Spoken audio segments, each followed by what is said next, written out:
paying of school fees and rent and other things. How do you cope with it? So inadequacy of income, fear of safety of savings. There are certain institutions we've heard a lot of collapse of banks and other things. If you are a victim of such circumstance, it's become difficult for you to have trust in putting your money into any saving or any bank. Then sickness. When you are sick, there's a possibility that you will not be able to work or work well. So it also restrains the income that come into your hands and will also prevent you from saving. Some also don't use the income that come into their hands well. They do not have budgets. If you don't have self-control and knowledge about income, definitely you will misuse your income and then you will not be able to save. For institutional factors, she talked about insecurity of group members when it is maybe a susun uh, or welfare. Some members, when they get their benefits, then they leave. Some will also, when they get their chunk of it, and they start putting up attitudes and behaviors. When you go to the bank, at times you go and then you form a long queue before you get your money. So some also don't like that situation. Some banks also charge high. Your money is there, they are not giving you any interest, but will be deducting. So it also prevents people from saving. Then maybe where the person is, remotedness of bank. She has to travel long distance before getting a formal bank to put his or her money there. It's also one of the constraints. Then societal factors, demands from extended family members. Maybe you have not captured those demands in your budget, but unexpectedly as an event, it hits you and you have to turn your savings to solve such problems. And most of the time, too, society also demands that you provide some services for them. So when it comes like that, you need to part money, and that also prevents you from saving.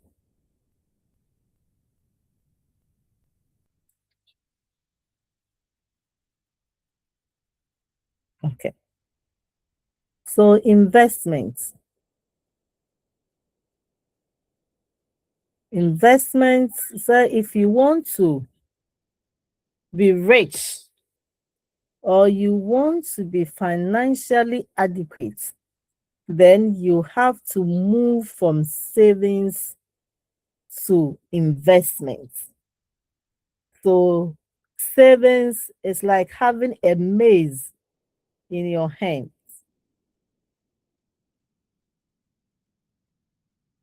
Dipping your maize in a container.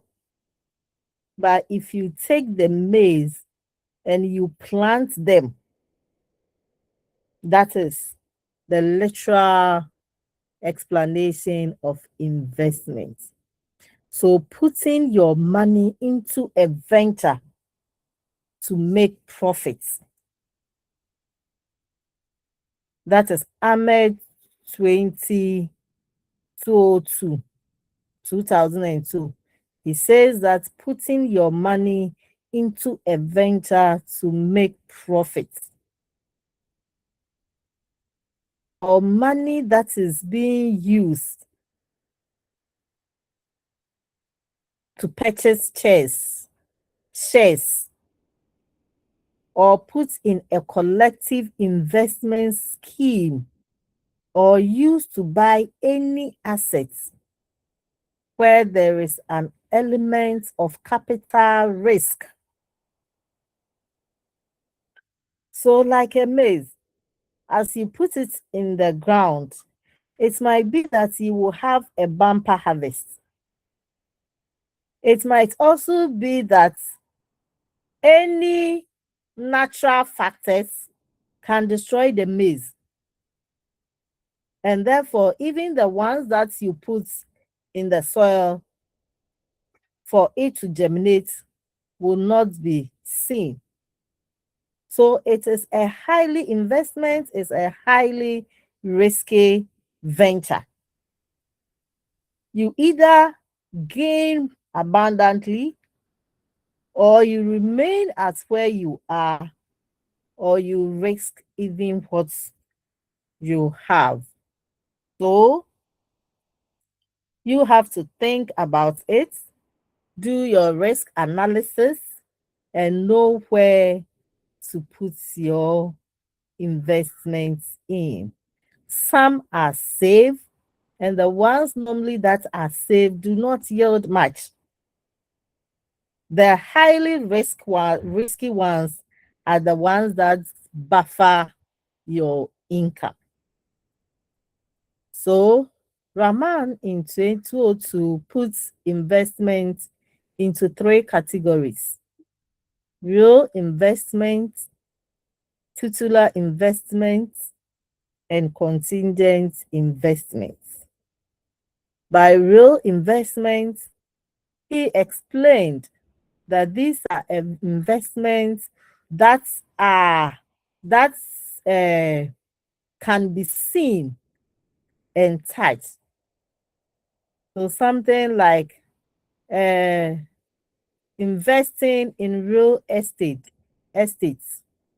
land, and building. You can see it, you can touch it.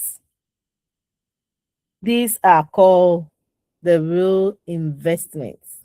We have other forms like purchasing of jewels, beads, precious stones like gold and diamond. So you buy it, you put them down.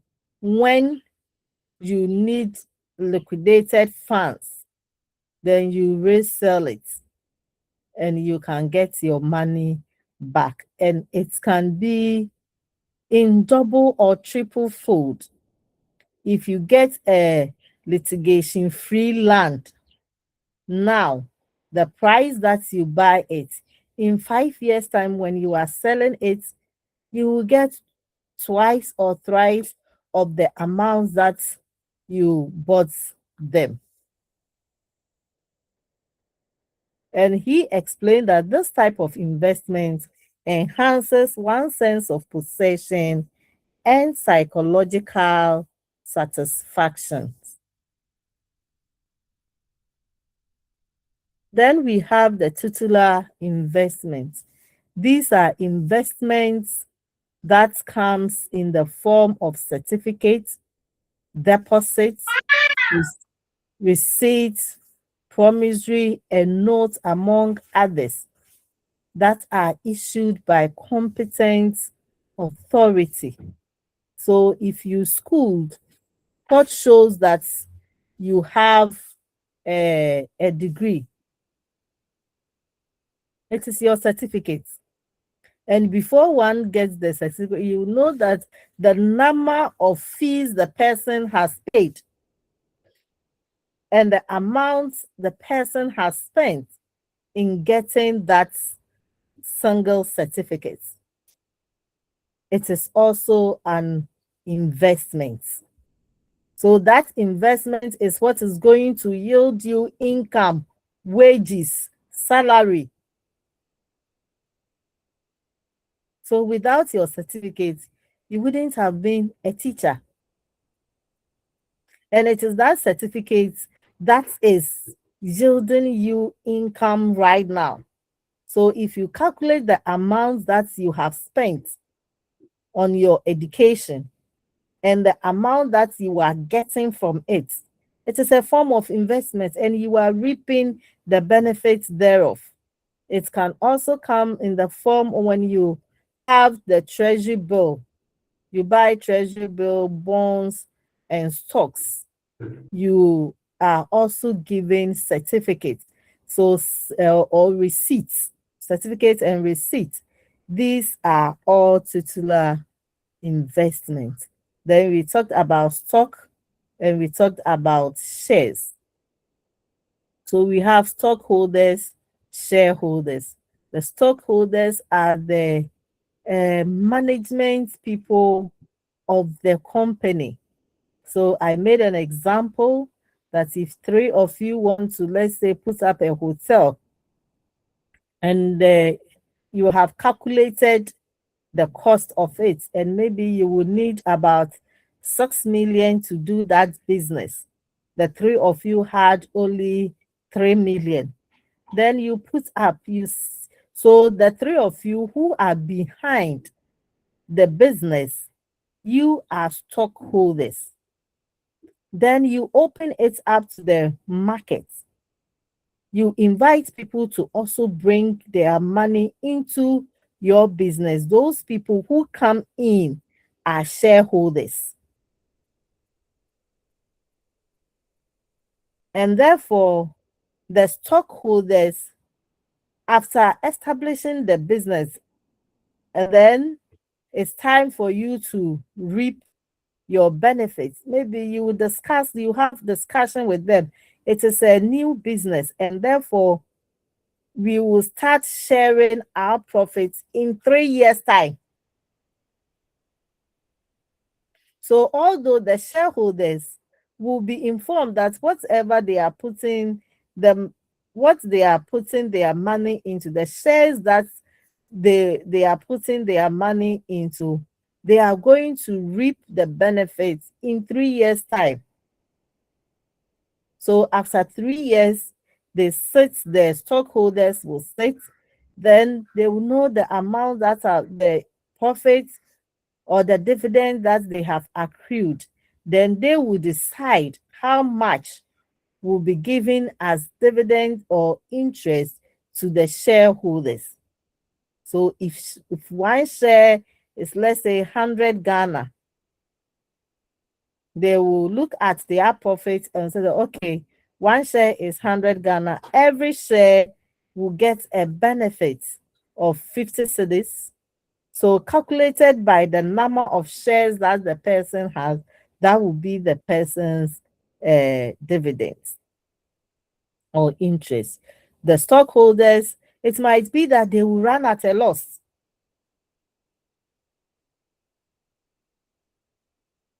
The business was not viable, and therefore they will run at a loss. When they run at a loss, your money is also lost. So you own part of the business as a shareholder. So they will come into terms and agreements. You understand their terms and agreements before you signed onto it. And when you buy the shares, it is not the obligation of the stockholders to buy your shares when you no longer need the shares. You have a market for it. That is the stock brokers and then the share brokers. We have a market like that. You go there and then you sell it, provided they are also interested to buy them. Then we also talk about bonds. We've heard bonds, bonds, bonds. This is a government form of investment, and it has a minimum of 5 years, average of 15 years, and then long after 15 years. So it is that bond is safer than being a shareholder. So it's like, take my money, it's like you are giving your money to the government to work with it. Then after a period of time that you have signed with the government, they will give you interest on the money that you have given to the government. So this one is safe. After your maturity date, you are assured during the time that you bought the bond, there might be a percentage on it. So it means that after 5 years, if it was maybe 16.6%, it means that you get 16.6% of what you place there times 5 years. And after that 5 years, your principal and then your interest together will be credited into your account. If you want to reinvest your capital, or you reinvest both your capital and then your interest, you are also free to do that. You have your money and you decide on what to use it for. Then with the treasury bills and then the fixed deposits, that one is like the bonds as well. The rate is also determined by the government. And that one, we have list of 3 months, 6 months, and maximum of 1 year. So every day and its rate, and the interest rate is determined by the government. It's a way of government controlling the amount of money that flows in the country. So if the government sees that a lot of people are having their money with them, it's like everybody is having his or her money, and therefore the government does not have money to use, then the government will entice them with high interest so that they will bring the money to the government to use it. If the government have a lot of money to use and does not need those money, then he will reduce the government reduces the interest rate, then people become annoyed and they take their money. So it is a trick of government controlling the amount of money that should circulate in the country. So whatever investments that you want to venture, you also have to think, analyze the risk before you venture into it. Then we also have the last form of investment, that is the contingent investment. We said it is an investment whose value is related to a contingency. The thing has not happened, but you know that it will by all means happen with time. Something that is inevitable and can happen to anybody. So we have life insurance, all the insurances that we take are all contingent investments. So towards a potentially negative future, events or circumstances that might happen to an individual. And so we have in investments, we have 2 types of investors. We have aggressive investors and then long-term investors. The aggressive investors want their money in a short period of time.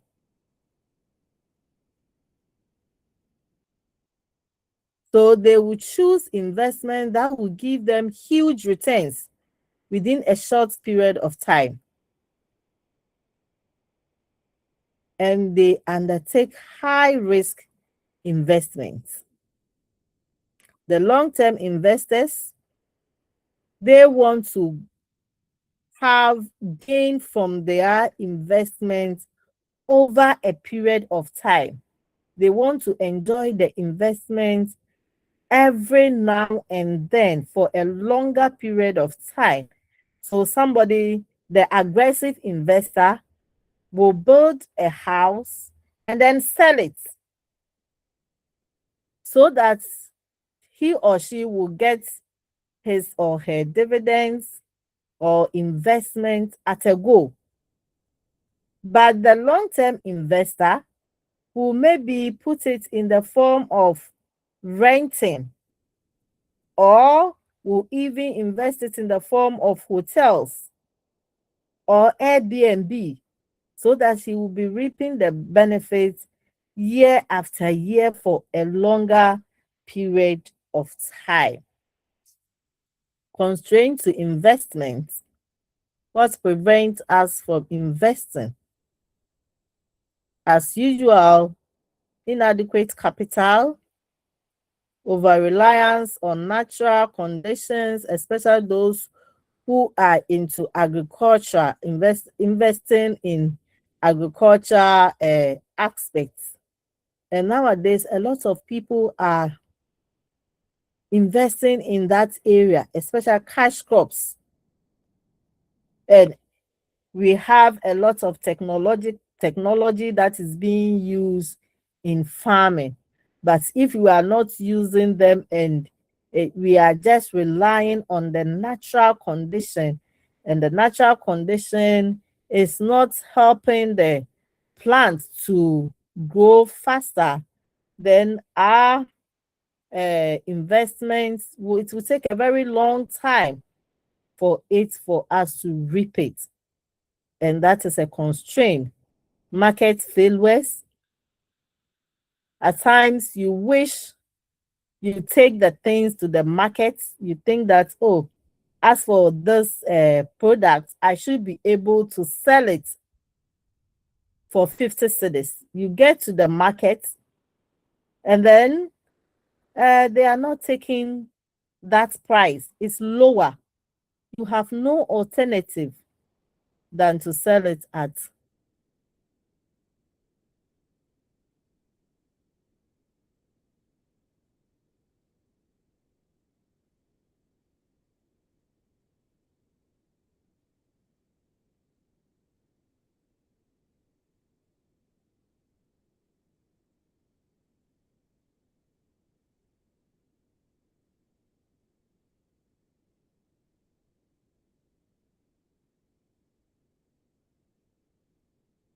agricultural people put into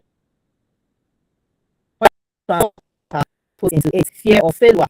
You think that you don't have the knowledge about the investments, so you fear that your money will go down the drain. Then abuse of income. We also reason, why do we invest? We invest in order to gain income, to increase their current income, hope of increasing the value of the investment fund, to expand one's purchasing power, have income in the future to help maintain their present standard of living, and for specific purposes, such as funding children's education.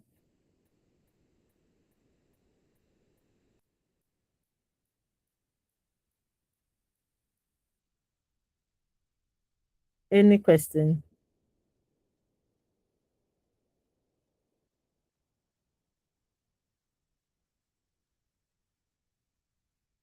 Okay.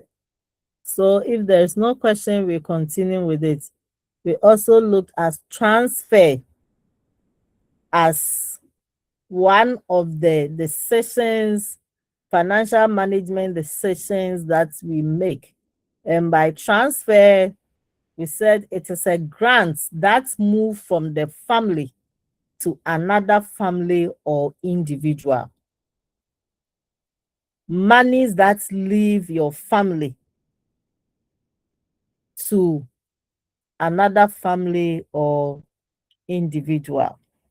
So if it is not for you to use or your immediate family members to use and it goes outside, it is transfer. So monies that normally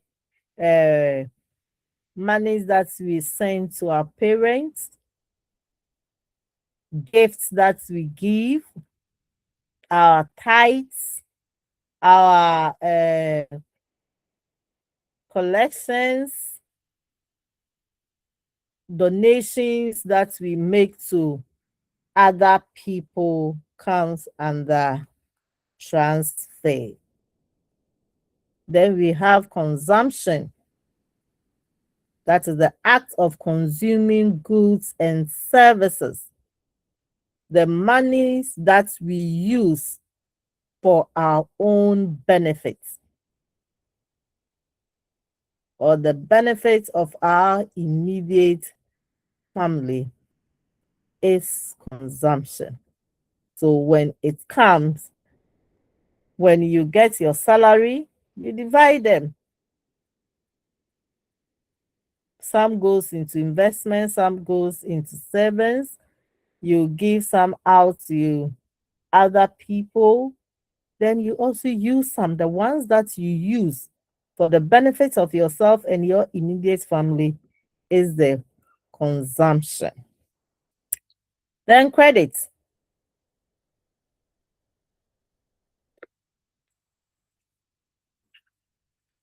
We talked about credit as also financial decisions that we undertake, and is the procurement and use of goods and services or cash and paying for at a later date.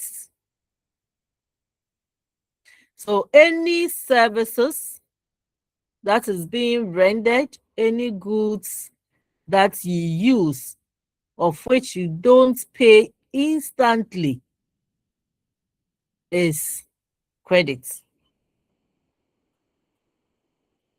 And it is only who doesn't use credit. We had only one person who was not using credit. Are you around? Yes, madam. Yes, Yes. madam. She's here. It was who? Josephine, Madam, oh, Josephine. Josephine, are you around? Yes, madam, I'm here. So the whole class is the only one not using credit. We are all using credit. So when Josephine is taking a taxi, he pays the taxi before he gets to her destination. And then he's using prepaid water and electricity. So why do we use credit? We use credit to meet emergencies, such as taking care of the sick family member or funeral, to consolidate old debts. Maybe you are owing a friend, and then the person is on you. The person needs your money urgently. You can take it from another source and defray the first person, or you can take it from the bank to defray that debt. It enables individuals to purchase expensive items such as house and automobiles, which will take them a long period to save for. People use credit for lack of any other opportunity. So there is no avenue for, she doesn't have anywhere to go apart from to take credit. But with all these reasons for using credit, if you plan your finances well, you can overcome them. Something like to meet emergencies. You know, they are events. You don't know your next step. So when you put something down for such purposes, you should have emergency fund so that when you it befalls on you, you can use that money to defray those costs. In fact, using credit, if you calculate the interest that you pay on it, it's like you are working for them. So you take money from the bank and they charge you. What is the interest rate now?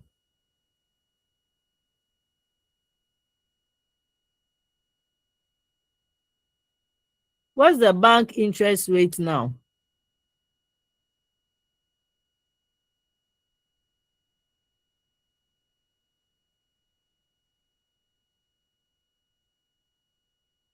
Oh, nobody knows. 18%. 18%. Is this 18% for all types? Like if you take No, it 10,000, it's depends 8. on the kind of bank.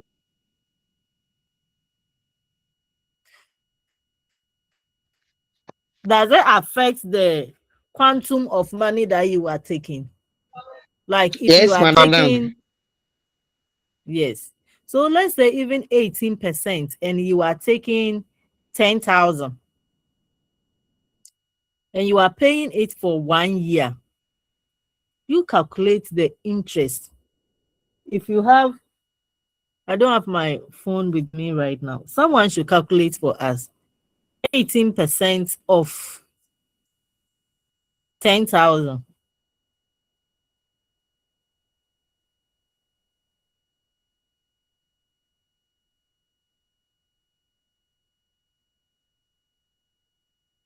Eighteen divided by 100 times 10,000.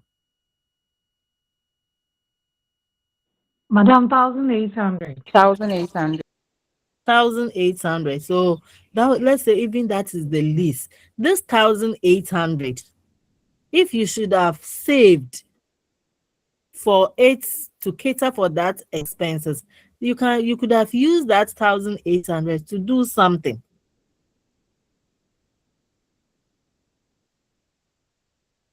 Credit becomes beneficial. This is bank, but we have other places where it is high and people are going in for it.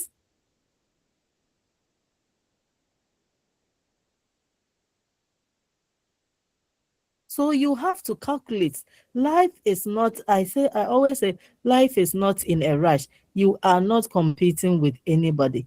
Take your time and acquire the things that you need.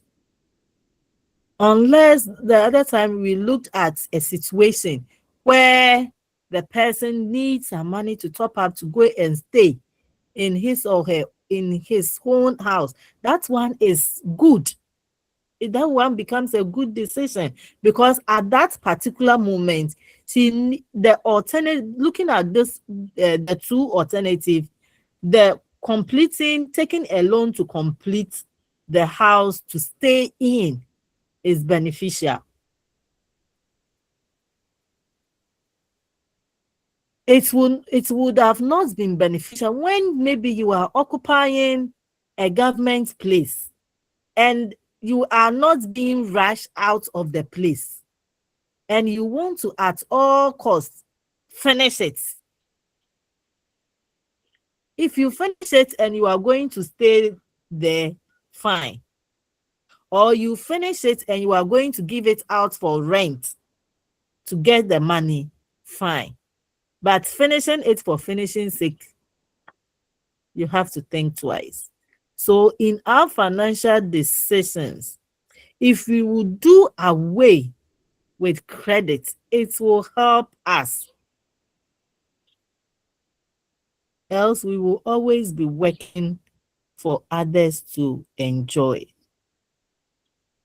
In a situation where you need money urgently to pay your school fees, other than that, you will not be able to write your paper. That one becomes very urgent and beneficial. But some of the reasons, if they are not urgent, please, let's stay away from it.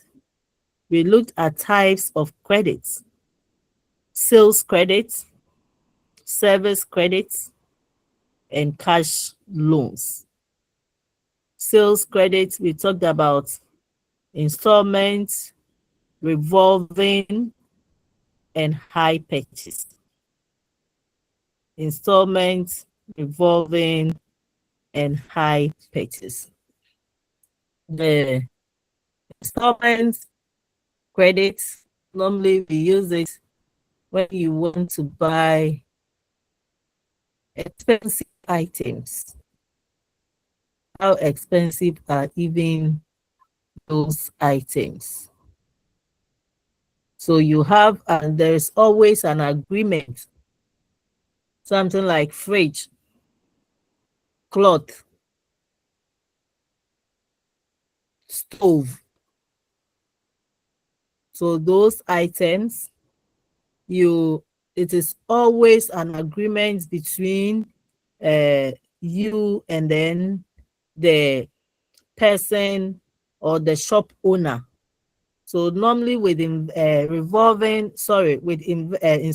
credit, initially you have to pay 1/3 of the item or any amount that you think you can pay or put it down. Then the rest is being calculated together with interest and spread over a period that is also an agreement between you and then the person. So if you bought a stove which is 6,000, you can decide, oh, I have only 1,000. So you give the 1,000 to the shop owner, then it means it has left with 5,000. The 5,000, normally depending on the number of months that you want to use to pay and the interest that is being given to you. So the shorter time you choose, the smaller your interest rate. The longer time you choose, the higher your interest rate. So at times they will tell you if you are paying within a period of 6 months, your interest rate may be maybe 3%. If you are using a year, then they will multiply 6%.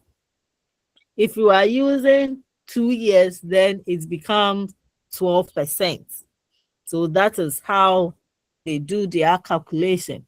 So if you are paying for a shorter period of time, interest is always calculated on the money that you have not paid for.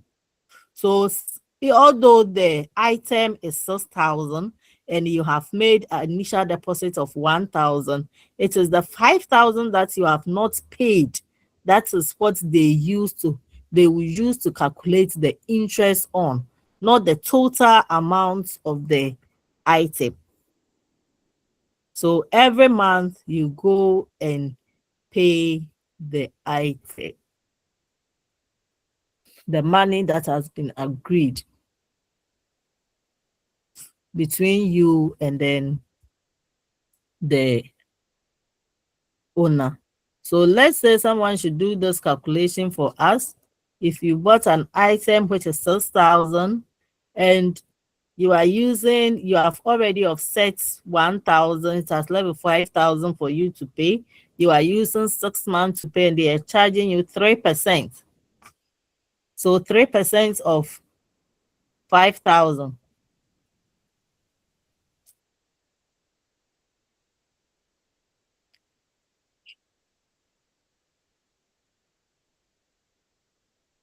3 out of 100 times 5,000.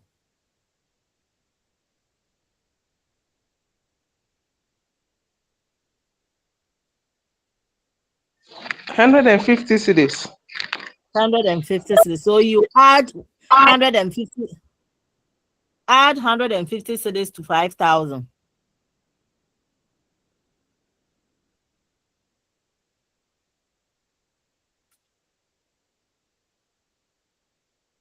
$5,150. My So you are microphone was off. using, okay, so you are using 6 months to pay. So it means that 5,150 divided by 6.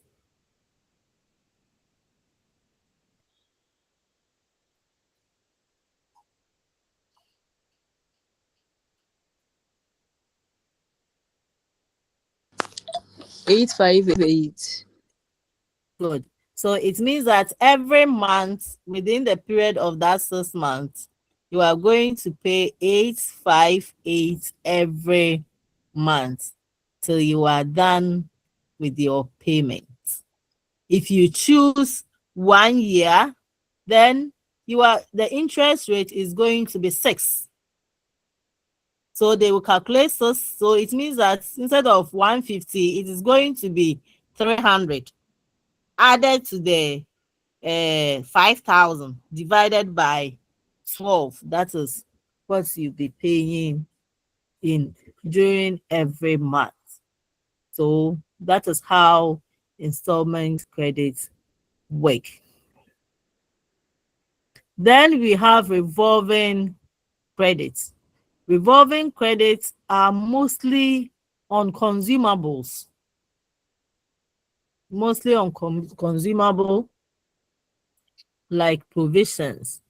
So it is also an agreement between you and then the shop owner. The shop owner decide, maybe looking at your credit worthiness or your level of income, may decide to give you a credit worthiness of 2,000. So you can make a shopping up to 2,000. So if within you've made purchasing for, let's say, 1,500, then you take your salary, you go and pay maybe 600. It means that you have defray some of the costs and you have the liberty to top up. So it looks like you take, you give, you take, you give, you never finish paying. So you continue your crediting and repaying every now and then. Then we have the high purchase. The high purchase is used to buy very expensive items, maybe a car, land. Is washing machine high? It's not that high. So washing machine might go into investment, installments. Madam, what about mattress? Sometimes you see this nut people bringing mattresses and fridges and things and on high purchase. So. It should have been installments, but they have given it the name high purchase. And those high purchase meaning that the interest is high. You look at the normal price, the rate at the market, and you compare to the price that they are giving you. It will marvel you. Yeah, sometimes you pay double of the market price. Okay. So the high purchase initially you need to pay 1/3 of the item. Then the rest is being spread over a period of time that is being agreed on between you and then the seller. But now there have been modifications. They just give the item to you and then you they spread it over. Is there an agreement, or they have a fixed date, that's a fixed time for everyone? For the NAT people, I think a fixed time for everyone. It's always deducted from source, I think. And it's how many years? Depending on the item, and then they have range from a year, 2 years, 3 years. Hey, 3 years. So it's actually, when you calculate it, it's actually throat cutting. Okay. So you have to be wise and know what to do with your money. So that one, so you pay, and you are supposed to pay initial 1/3, and the 2/3 is being spread out for you to pay. Then we have service credits. So that comes with services such as water, electricity, telephone. In those days, when you use a telephone at the end of the month, then you have been given a bill. Nowadays,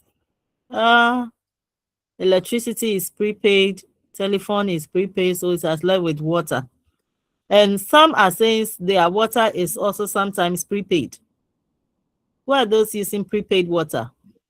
Yes, madam. They will give you a card. Then you go and recharge it when it gets finished. Wow. We have some where I come from. They'll give you a card. All right. So formally, you use these facilities, then at the end, you are given a bill to pay. Services also comes in the form of transportation. So you take a taxi, you take a bus, all those are services. Then we have the cash credit. This is in the form of money. They are not goods, they are not service. They are cash, notes, and coin. You need the money to do or go about your activity. So these are monies that are taken from people or from formal sources, and it can be obtained in various forms. Formal sources such as commercial banks, credit unions, savings and loan institutions, consumer finance companies, stockbrokers, mortgage companies, and insurance companies, provided you a policy with them. Provided you have a policy with them. But insurance company, do they give loans?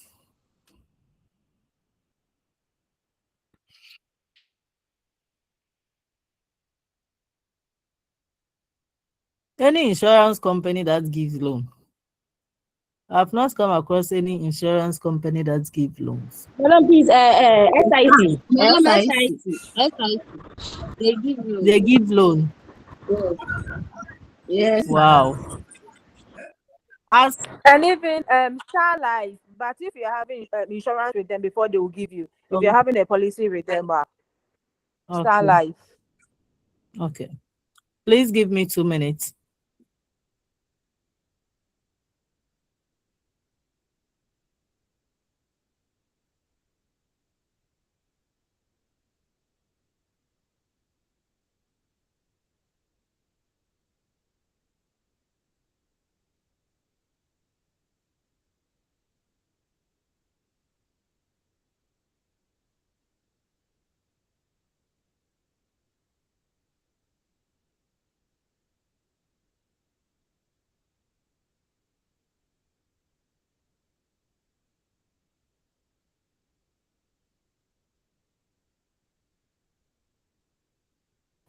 Thank you. So they give loans in the form of cash to people who might need it for their own personal activity. Then we have the informal sources such as family members, friends, money lenders, social group, and welfare union. So there's always, for the formal one, you have a procedure to get them. So maybe you write a letter. Nowadays, do you write a letter?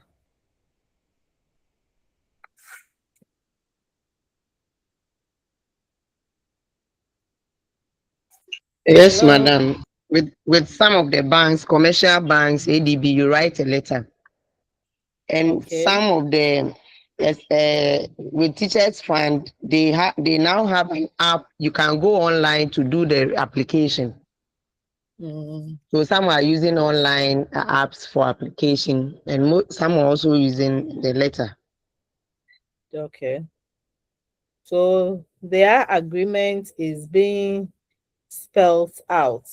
The interest rates and then the amount that you will be paying every month is also communicated to you. And you are supposed to have a guarantor. So if you are not able to pay, then they fall on your guarantors to do the payment. Do they take collateral?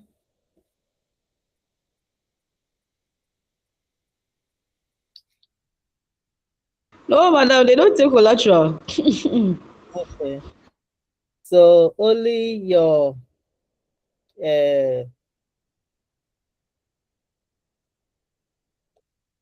only guarantors, and then the money is being given to you and you make use of it. So you are done with the payment. When you go to the outside, mostly in European countries, their cash loans are in the form of credit card. So instead of giving the physical money to you as they have been giving it to us, maybe I want to go for a loan of 20,000. They give me the physical cash of 20,000. That one they will put it on a card for you. So any payments that you make, if they give you the card of, let's say, 20,000. So if you use 10,000 from it, then the one that you have used, that is what you are going to be charged interest on. The one that you have not used, no interest is being charged on it. And you can only use it for payments of goods and services. Then we have the credit line. For the credit line, you can use it for payment and you can also withdraw. It's like withdrawing money from the ATM. So you have the benefit of paying for actual goods and services, as well as withdrawing cash with the credit line. And with the cash loans, you can get it from all the formal and then informal sources. What are the advantages of these credits? Credit enables you to buy expensive goods that you could not afford with cash. It expands so if you have been dreaming of buying a land and you don't have the means and you take credit to buy it, it's not bad. If you should have saved for it, some even cannot save because of family demands. But if it is credit, you will restrain yourself, you discipline yourself in such a manner, it becomes you are able to buy expensive goods that you couldn't have been able to afford it when you are saving to acquire. It expands the family's purchasing power. So if maybe you are cash strapped within the month, you can go for overdraft, which is also a form of loan or credit, and you can be able to live up to the end. It makes for convenience in consumption in case of the use of credit card. So you don't carry huge sums of money on you whenever you are moving around. It's your card, and then you just be withdrawing from it. What are the disadvantages of credit? As we said, you always pay more. Interest is calculated on it. So you always pay more for it. So even you know that you commit your future income before it is being earned. So your gross or your net is maybe 5,000. But because of the loan which will be taken from it, you always calculate less than the 5,000 minus the loan. So maybe when they take the loan, you get 4,500 or 4,600. You have committed your future income before you even earn it. If not well planned, taking it from here, from here, from here without restraining yourself, it ends up in embarrassment.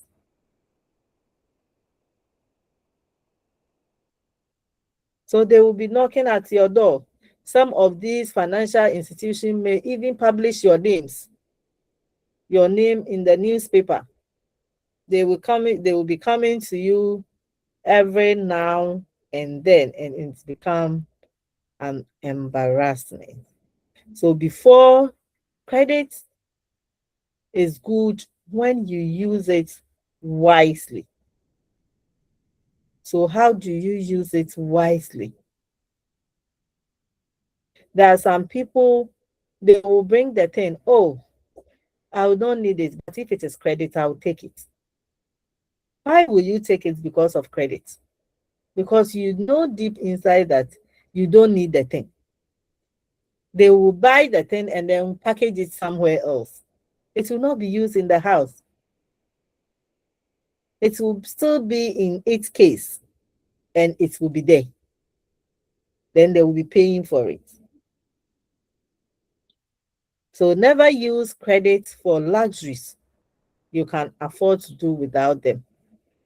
You have saucepans that you are using. When you saw a new one, you went for it. Meanwhile, you are not even using it. It is a decoration. So why didn't you save to buy those decorations than to go in for loan to do that decoration? Always calculate the cost of credit to ensure that you are not losing money. There are some of the banks or some of these credit institutions, they will not open it up for you, for you to really understand the amount that you'll be paying. By the time you realize you'll be paying more, so be sure of the interest. If they tell you 18%, calculate it and let the person know that, oh, you said 18%, so it means that I will pay this total amount of money. Be sure. You also need to calculate your total debt stock in relation to your income. So all the debt that you are servicing, you calculate it. I've taken loan from here, I've taken loan from here. When they deduct, it means my loan alone, I'll be paying 2,000 loan for every month.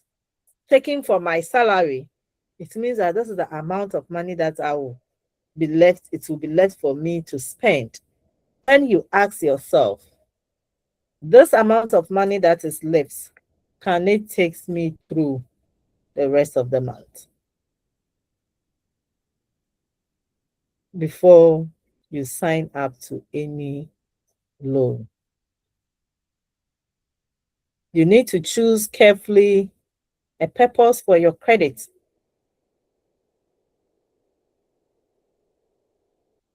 Never take credit when you are not sure what you want to use the credit for. Decide what you are going to do with the money that you are going to take before you go in for it. Else you will go in for it, then you come and put it down and spend it like your normal salary, and it will be indebted to you. You need to ask yourself whether there is a genuine need for the item. Only use credit for life necessities. So if it is not necessary, don't take it.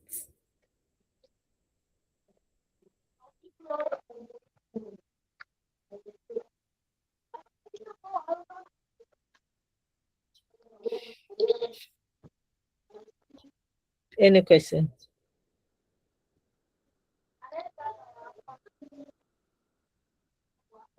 Please, you're mute.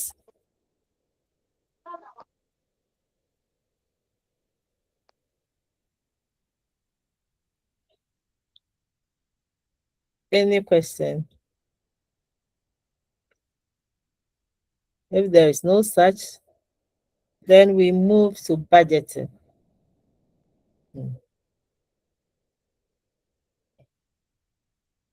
Budgeting. Family, whenever research has been carried out,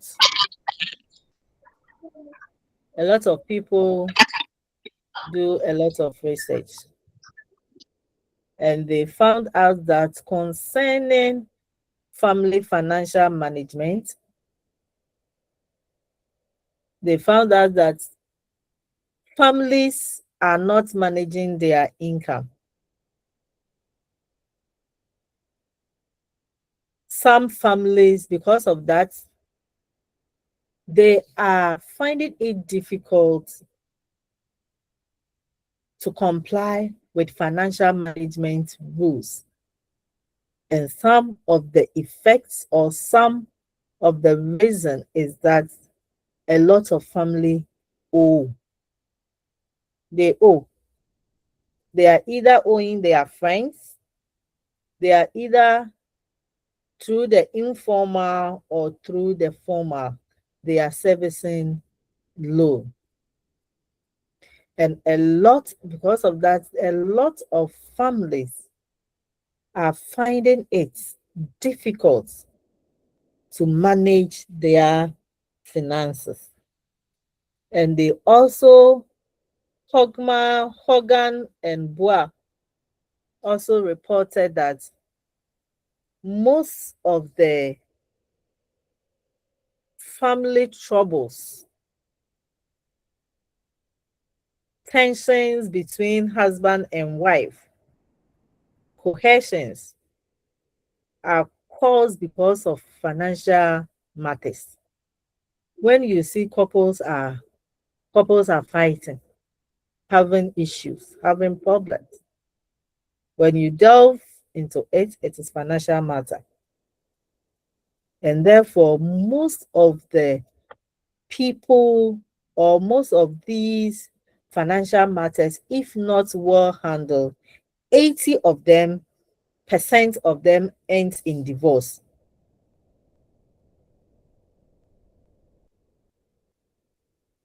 And therefore, most divorce cases are as a result of improper or lack of financial knowledge.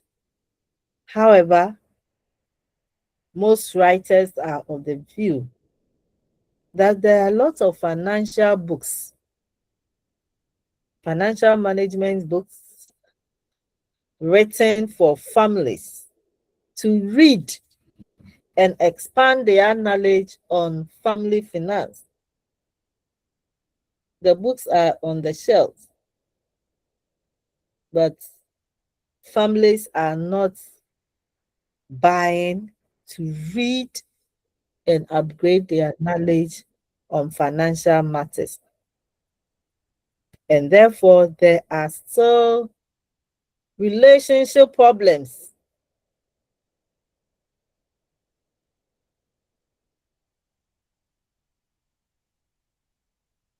Madam, please, can you recommend one of such books for me?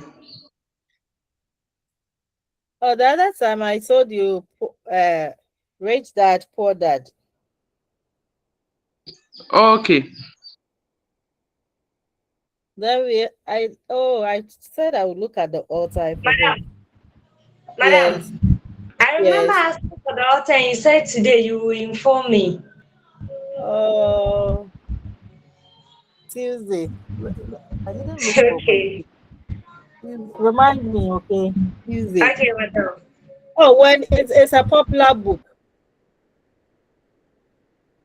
It's a popular book. When you go to any bookshop, when you mention Poor Dad, Rich Dad, you will get it. Madam, Madam, I know there are different series of that book. I've seen some somewhere before, but just that I've not taken my time to read. The original one is only one. It's very big. One volume. Madam, at Okay. times, those shell shops, the filling station shops also sell some. Okay. By chance, on one day, I think within the weekend, it was 50 cedis also. Okay. And a lady Then, also has done the 18 parts, Madam, teaching the about name of it the on altar. TikTok. teaching the Poor Dad and Rich Dad on TikTok. Yes, on TikTok, yes. Madam, Okay. the Part name of the one, author is Robert Kiyosaki. Yeah, Robert Kiyosaki. Okay. Okay. So take note of it and then it's a Robert Kiyosaki. It's a long time since I read it. I have it, but I don't know where I've even placed it. Then some of these marriage counselors, those who have also written books, they also touch a bit of financial aspects in their books. It's good we get privy to such books and then we learn it.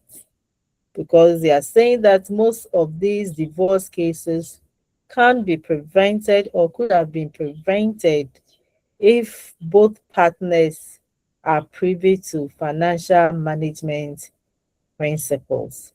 And because of that, they are not privy how to appreciate their sources of income, both uh, money and non-money, and make use of it. Their income levels becomes very low and they will not be able to cope with life necessities. So families, it should be, the books should be used so that we will have to practicalize them in our marriage life. However, research in Ghana also prioritize lack of intimacy as the major causes of divorce. But what causes the lack of intimacy? If they should have delved deeper, I think it would have also boiled down to financial management issues. And Mason in 1987 says that families are dwindling in poverty, swimming in poverty, basically because they don't have any written plans and record of expenditure, boiling down to budgeting. They don't budget. Whatever they get, they consume. So there is no roadmap for them as to how to use their finances. Talking about 1/3 of families. Only 1/3 of families that he investigated had written budget, a household inventory, a list of all credit cards, or explicit financial goals for the next year. 1/3. So the 2/3, what are they doing? They don't have. How many of us have inventory of all the items we have in our house? As well as taking notice or presuming when those things will be obsolete to be replaced. At times we will be using the blender one day, crop, then we find ourselves wanting. How do I get new one? Then if not properly managed, it's a necessity in the house. So how do I get it? Then we move to high purchase and get it. But if you have financial plans, have inventory of all the items that we use. If you know that, oh, this blender, let's say it will be obsolete in 5 years' time. As it is approaching, you will be planning of how to get a new one so that it will not take you by surprise. But we don't do that as family. And it's become a financial strain on us when it does happen. And the only alternative is to credit. And plenty of credit will lead us to indebtedness. Indebtedness will lead us to disgrace. And family, the center of the family cannot hold. And things will fall apart. And say that fewer than 20% of families use written budgets as part of review of their finances. And even as I took the statistics here, I didn't even get one person who has a written, not the ones in our head, written budget. So budget is very important so that it serves as record for us. So family financial management, who does it? Who has to do it in the family?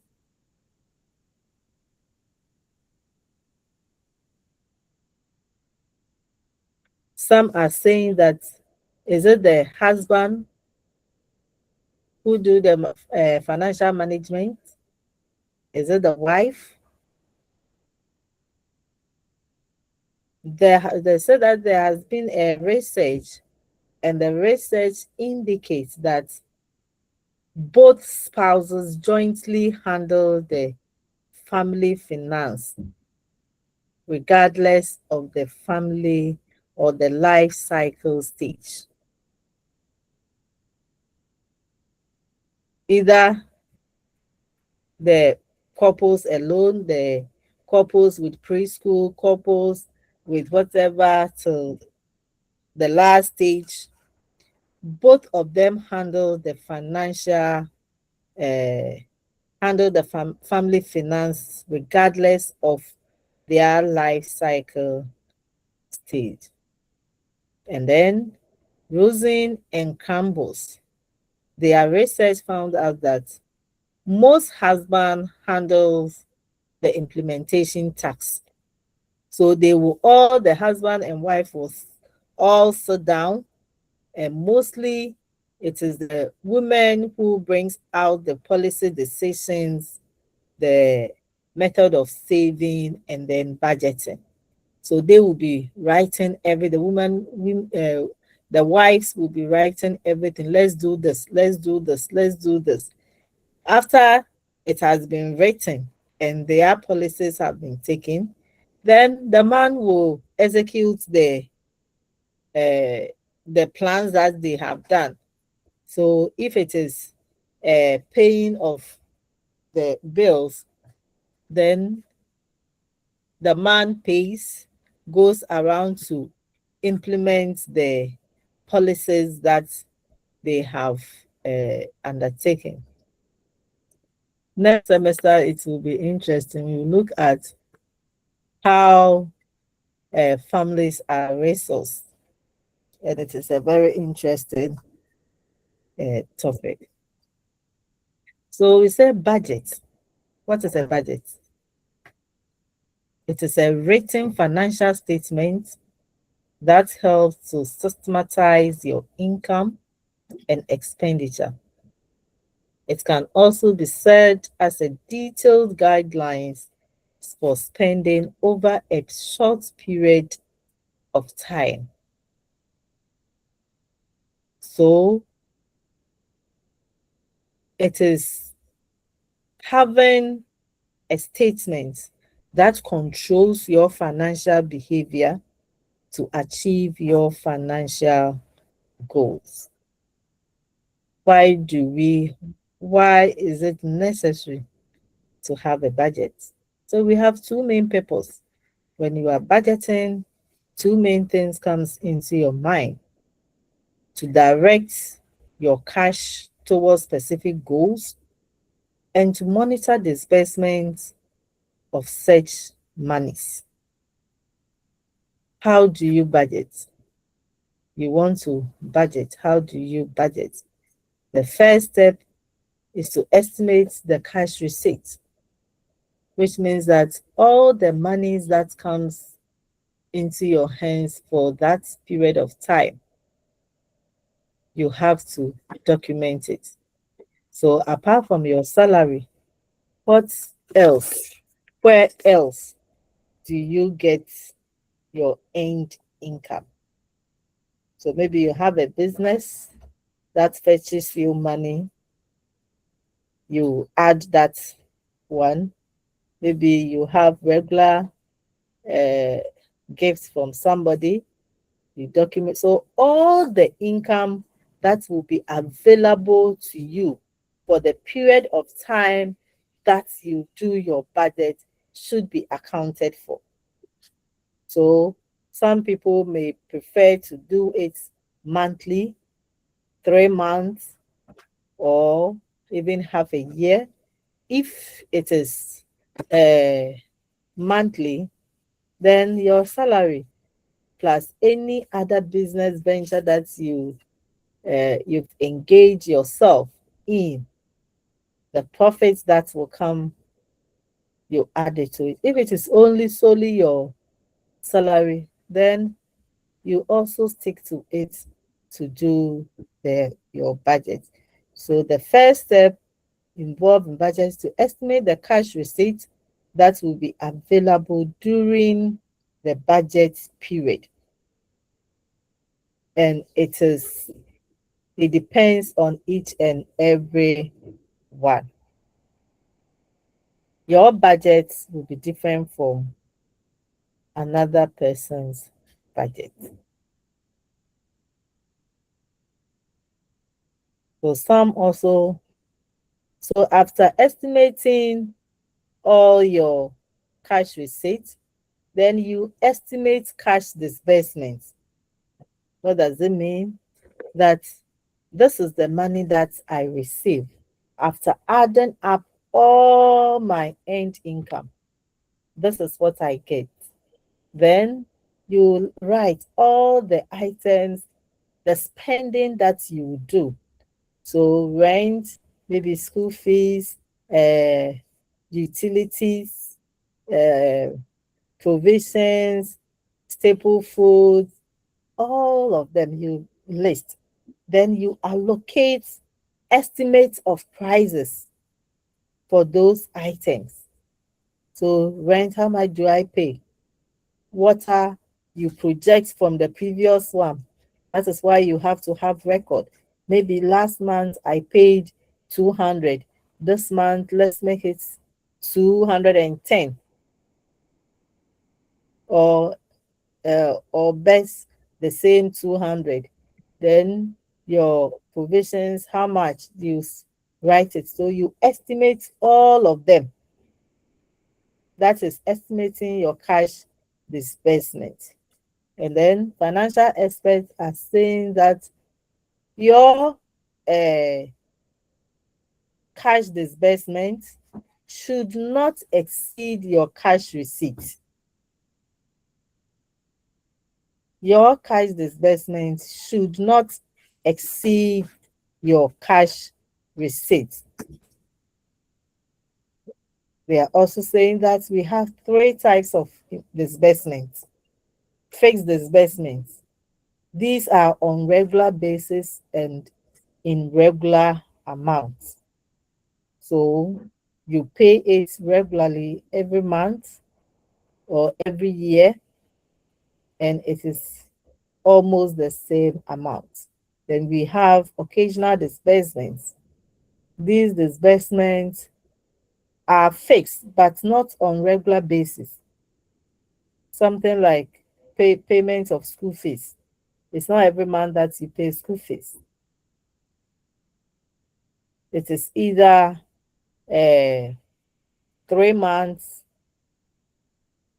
or even a year that you pay. So you save towards it. Those are occasional disbursements. Then we have flexible disbursements, the ones that we use for purchasing, the consumption are flexible disbursements. So those disbursements that can be changed at the individual's discretion. So if maybe you've estimated that you spend 2,000 on food, if you are cash strapped, you can manage and then use less of it. Adjusting budget. Normally, when your disbursement exceeds your receipts, your disbursement exceeds your receipts, then there is the need for you to readjust your budget. How do you do that? You can take a look at your flexible disbursement.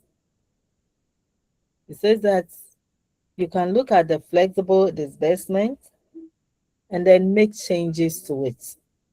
So maybe if you have written, you buy 5 mug with a cost. When you see that you buy a olonka of beans, you buy this, you buy this. Those ones are flexible. So you can cut down on those sides to balance your receipts.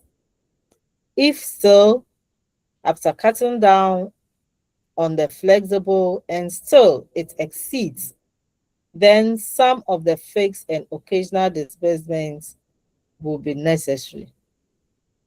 Although it will be difficult, that is the only alternative, because your receipts, your disbursements receipts should not exceed, and it's not budget. You cannot live with it. And the third one is for you to increase your income. And how do you increase your income? By taking a second job or engage in any income generating activities to increase your income. And as for that, teachers are very good in that area. Everybody is trying to trade trying to upgrade so that in the near future, as you invest, you reap what you have done. So think about the skills that you have. How can you put those skills into profitable ventures that will increase or add up to your total income for the month? So if you do all these and then your receipt, your end receipt is more than your disbursement receipt, the rest can be put into savings and investments. Then you make a conscious effort to abide by the budget that you have made. Control your behavior to allocate appropriate monies for the items they need the most. So whatever you have put down to spend on, whatever you have put down to do, or how to spend your income, you have to abide by it, go by it, so that your financial goals will be achieved.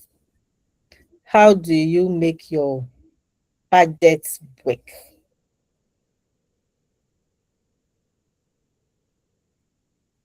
How do you work with your budget?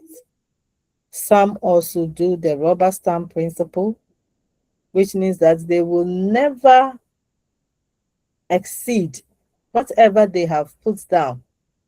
If they are not able to meet it with their expenses or with their money, they will not force themselves. They will just push it to the next month and budget for it.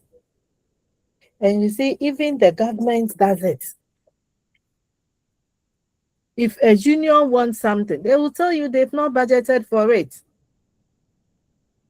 And therefore, they will include it in the next budget. That is the rubber stamp principle. All monies have been allocated. So you need to be captured in the next one so we can also apply it. We can use the rubber stamp principle to control our finances. Personal record keeping. Our financial statements, our budget is a form of record. You can refer to it. You can make references on it. So if this month, these are my records, I actually mentioned that I will spend on this, and I actually spent on that thing. So which means that it gives you a plan for the next month or for the subsequent month. So if maybe you wrote something and you were not able to get them, and it was moved to the next month, then you will know that there are certain things that need much spending. There are things that need less spend. You become privy to those information, and it will guide you in your next or subsequent financial management principle.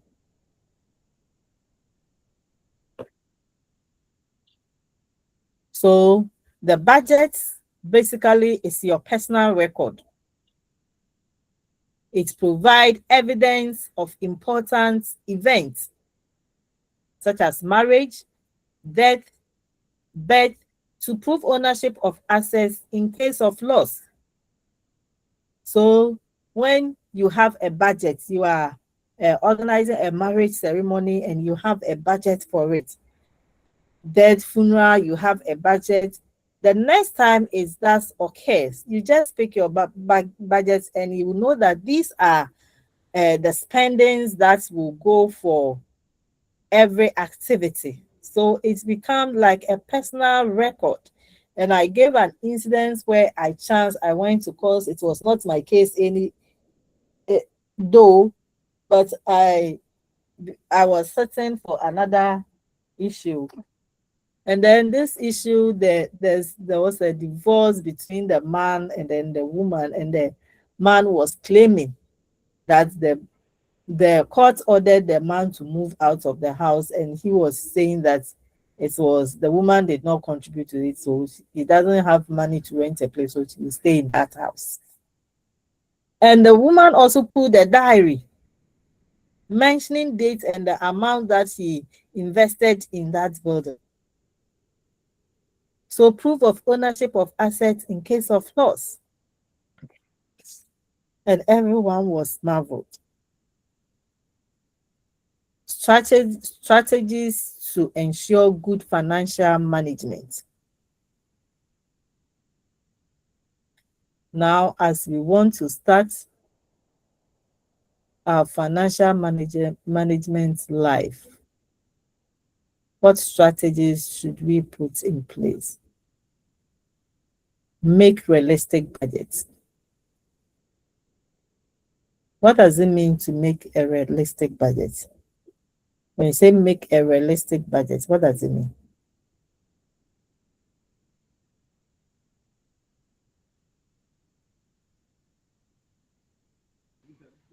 Hello. Madam, Yes. to my understanding, like something that you can attain or achieve.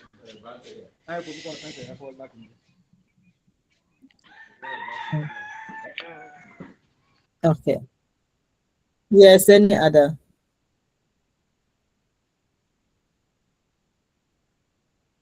Madam, the actual budget that you can fulfill it, not on assumption basis. Yes. So you actually know that, oh, school fees is 3,000. But because you don't want your disbursement receipt to exceed your actual earning, then you reduce it, knowing that it is 3,000, but you go and write 2,005 or 2,000 there. Or you list plenty things that you know that your finance or your earning cannot cater for it. Burden on hopes that, oh, I'll get gifts. I'll get this. What if it doesn't come? If you know you will get, you are concrete of getting that gifts, you add it to your receipts. So the budget that you make should be realistic. As for us teachers, we don't get anything when we go, we get to school or the studies.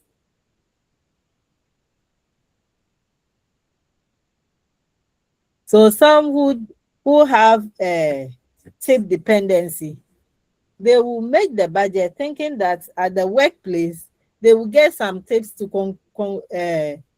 conclude or to make the budget complete. If those tips does not come, what do you do? So your budget should be realistic based on your receipts, income receipts. Make conscious efforts to stick to your budget. So whatever that you have put down in the budget, abide by it. Use shopping lists and stick to it. But there are always an exception.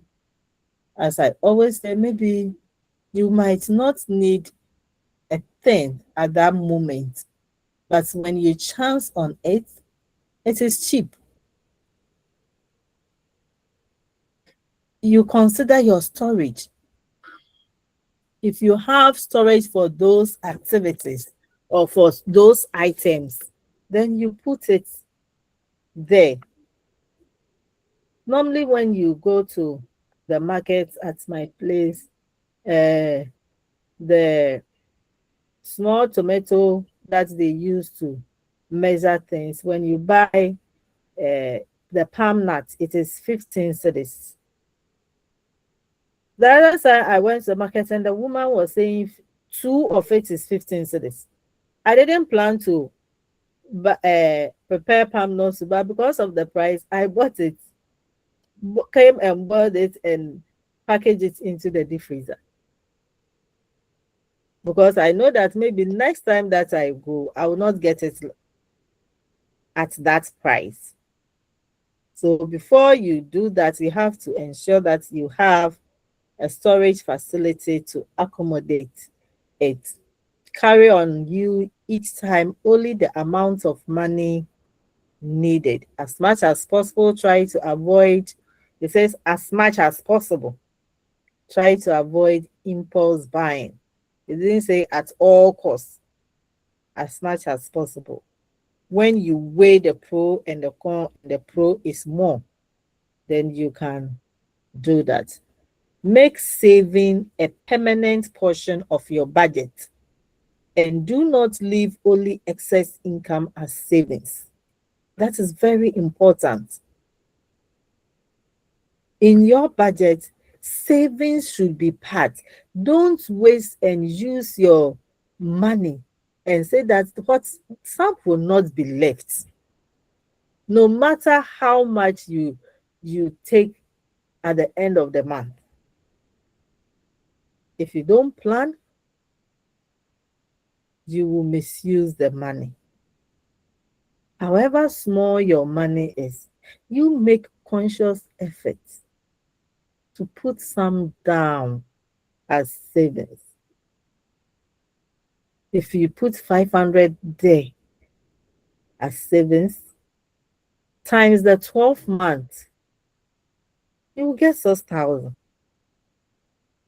Plus another 6 months, 2 years. Once you get, you can put it in investment. So little drops of water makes a mighty ocean.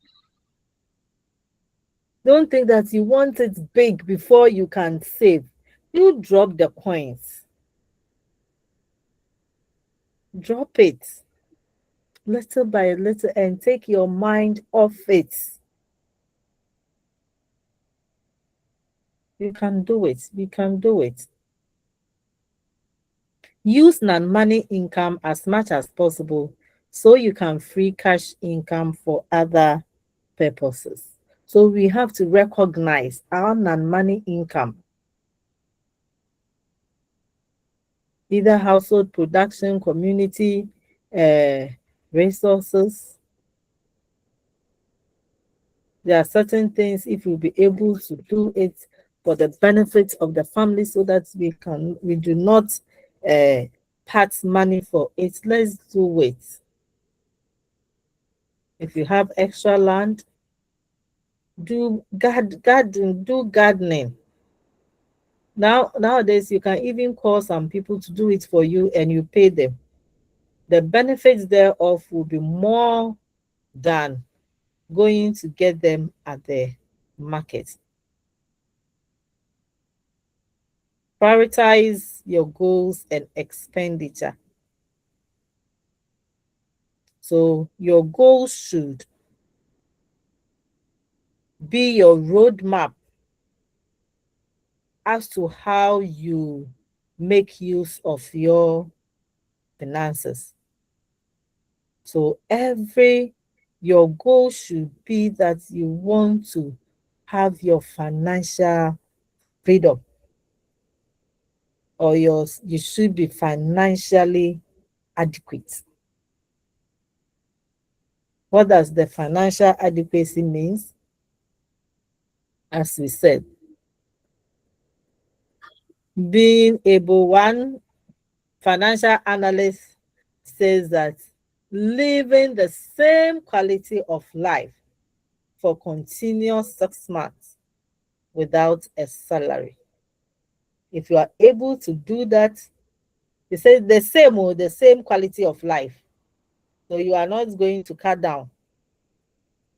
The same quality of life continuously for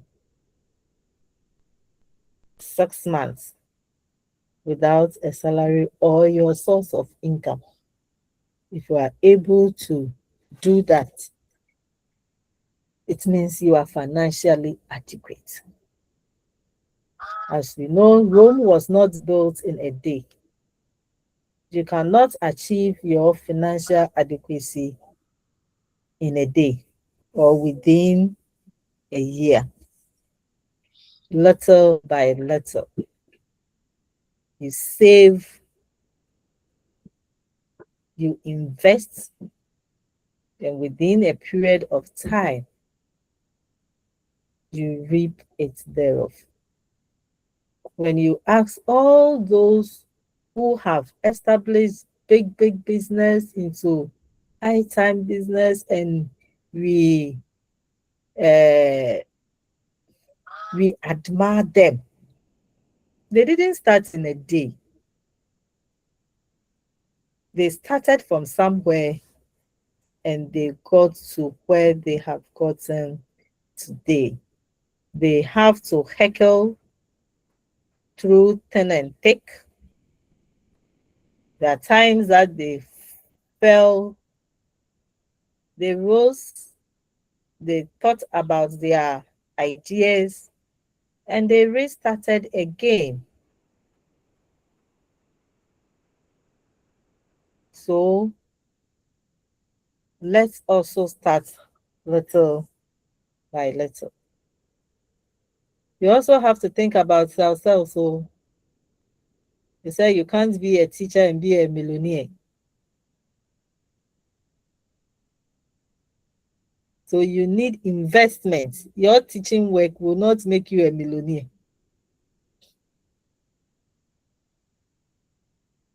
And it is a fact. And we were criticizing the government. Is it not true? Madam, it's true, Papa. It's true. But we were criticizing and lambasting him. It's true. No, we hate the truth though. So it means that we should go beyond our teaching to save and invest in businesses that will help us to achieve our financial goal. The other time, our sister was saying that her salary didn't come back because of the business that she's doing. She didn't even notice it. It didn't hit the family that much. And it's good. Let's look for other sources of income. Let's work hard, think through what we can do to increase our income so that we can get to that financial adequacy of freedom that we want to get there. What is the consequences of family financial management? If we manage our finances well, what do we get? Our family life will improve. Our financial well-being will improve. You don't need to be rushing always for credit before you can live your life. So you have other side businesses that are giving you money.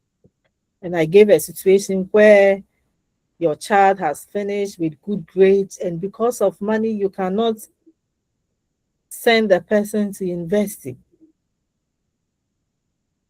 What are we doing? This is the time that we can work. Nose around and get work to do. When you advance in age, you can't do all these things. So our youthful time, let's make good use of it. Our prime time, this is our prime time that we can work and invest so that we reap the benefits at our latter age. We have different types of pensioners. So which of the type do you want to be? It's a one possible outcome of better management is improve objective financial status. If you manage your finance, you will never, like, you always have money to spend. You'll be satisfied with your current financial situation. And there was a saying that one time a financial analyst made a statement. He says that if you are struggling with making ends meet when you are on regular salary, you will also struggle to make ends meet when you go on retirement. These two are congruent. So at this stage that you know that, oh, my take home is not taking home, this is where you have to plan. Look for additional income. Use your skills. For us, we are lucky. We have both the theory and the practical.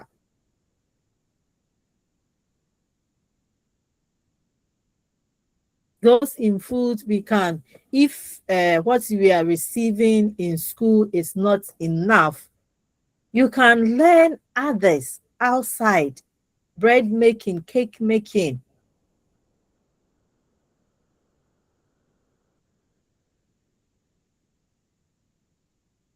You attach it to it, enter into catering.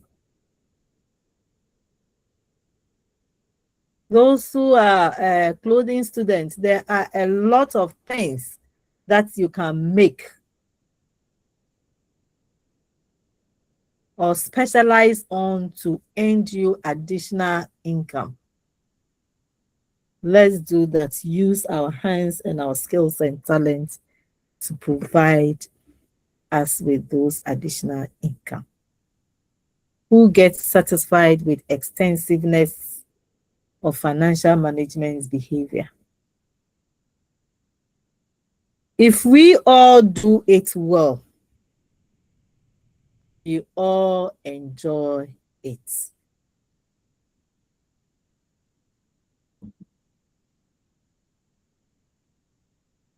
Thank you. Welcome, madam. So we've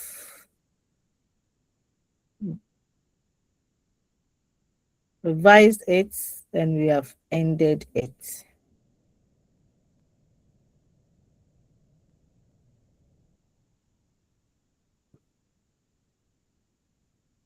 Thank you, Phyllis, Beatrice, Amma, many. Esther, Yvonne, Vivian, the list are many. Any question?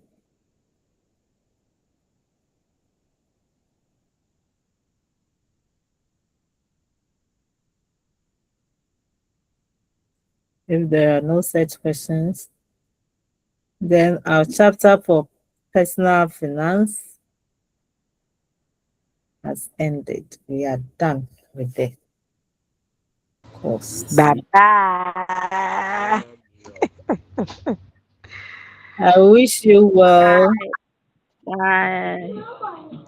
Thank you, Thank madam. you. I wish you. Bye. I've told you how to get materials to learn. Madam, see you on Tuesday. Yes. So the topics, you can put it in Google Scholar. You'll get a lot of Google Scholar. yes. Maybe so. Google Scholar. What's the for Google You Scholar? can put it in. You put the topic there. You get articles on it. You can read and expand your knowledge. Normally, when the question is given to you, they expect that you add more flesh to it, not only what you have been given on the slide. So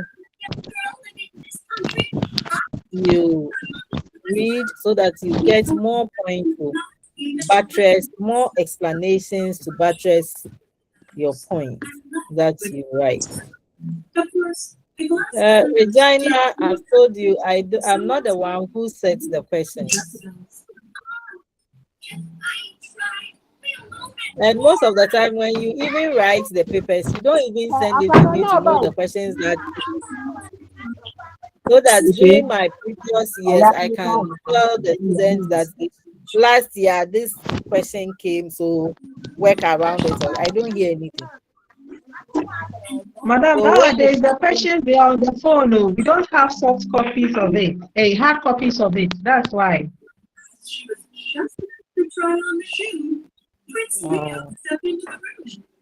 Okay. So I wish you all the best, and I know you will make the A's. Thank you. So we'll meet for housing on Tuesday. Good. Bye-bye. Bye-bye. Bye.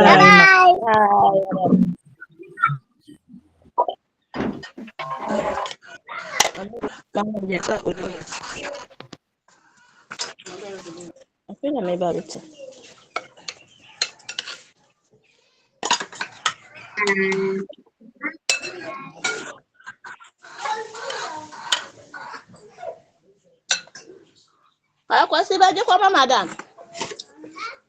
Madam, me this one, so